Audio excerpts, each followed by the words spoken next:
Hey friends, Billy from LM Cases here, and today we are going to take a look at the LM Tour Systems 46693 meter panel. So I know what you're thinking. This is weird. But that's what we do here at LM. We have weird little problem solving things. I love this stuff, by the way. Anything that is a unique, weird little box that solves a problem, I like it very much. And this one is designed for people who are running systems that have a high amp draw that need to run off of standard wall power. The thing that really comes to mind with this particular box, and the reason why we designed it, is we're designing a new amenities case, what we call amenities case, aka a road case with a refrigerator, a microwave, a coffee maker, et cetera, in it. The great paradox about those cases are they go into locker rooms, green rooms, things where, or applications where craft services and things like that are set up, and you need to draw 15 to 20 amps, and you can only have access to a standard wall outlet. So you're asking a standard wall outlet to pull 15 to 20 amps when, you know, if anybody in the staging world would say, why don't you just use a distro have a three-phase inlet, have an L530 inlet, all those kind of things. Well, it's not available in these kind of applications. The situations where those types of cases go into, they are lucky to have a wall outlet, let alone something that has a twist lock. So the idea with this box is it is mounted pretty high at eye level in the fascia panel of the case, and it gives you a readout of the voltage that you're drawing, or that's available to you, and the amperage that your system is drawing. So when we do those amenities cases, generally I will take a clamp meter and we'll measure all of the devices that are in there so that you know what your amperage draw is, so you can turn them on in a specific order.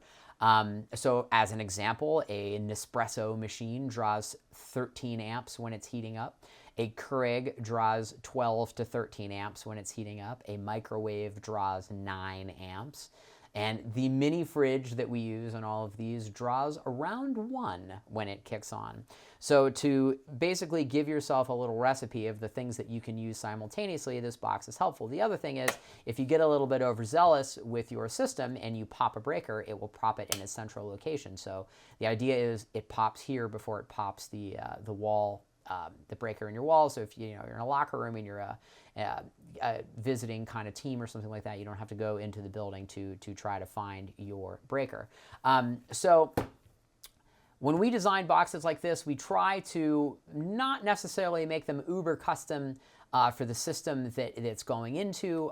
If we can have a singular box that allows us to integrate it easily into other systems that we may build in the future, it certainly, we do the engineering time and the fabrication time once, and we have it pretty much solved out. So that's why we're designing this box the way it is. We do have power inlet boxes. This is sharing the same faceplate as several power inlet boxes that we have.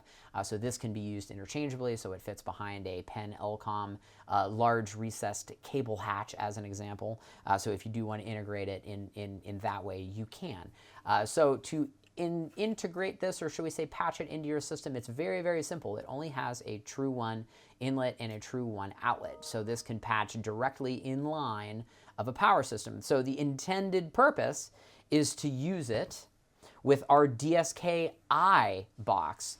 So this is a box that we have that is standard and available from our web store. This allows you to bring power into your case. So the way it works is there is a power inlet on the front, and there are 2 True1 outlets on the back. So the particular amenities case that we're talking about does have the DSK-I as its inlet source. So the way that this would be wired is the True1 outlet would go to the True1 inlet, and then the True1 outlet on this box would go to however we decide to patch it. So it's generally what we do is we have a multiple gang box that everything gets hardwired and terminated into, and then it also goes out to True1 on all of the devices. So I'm sure the moment you're waiting for is you want to see the meter light up. So we have a LM Tour Systems True1 link cable here on the bench. And here's our meter. So look at that. We're getting 120 volts on our X leg here at the shop. So Again, I know that this is a weird box. I'm sure the comment section will be interesting on this particular one. So if you have any questions, which I'm sure many of you might, you can email me, billy@lmcases.com. If you would like to purchase this box, the DSK-I, or the DSK or the True1 link cable that we're using in this video, check us out, lmcasesonline.com. There is a link in the description to each one of these. And if you'd like to follow the daily goings on here at LM, just check us out on Instagram. We are LM_cases. Thanks so much for stopping by. Catch you guys on the next one. Bye.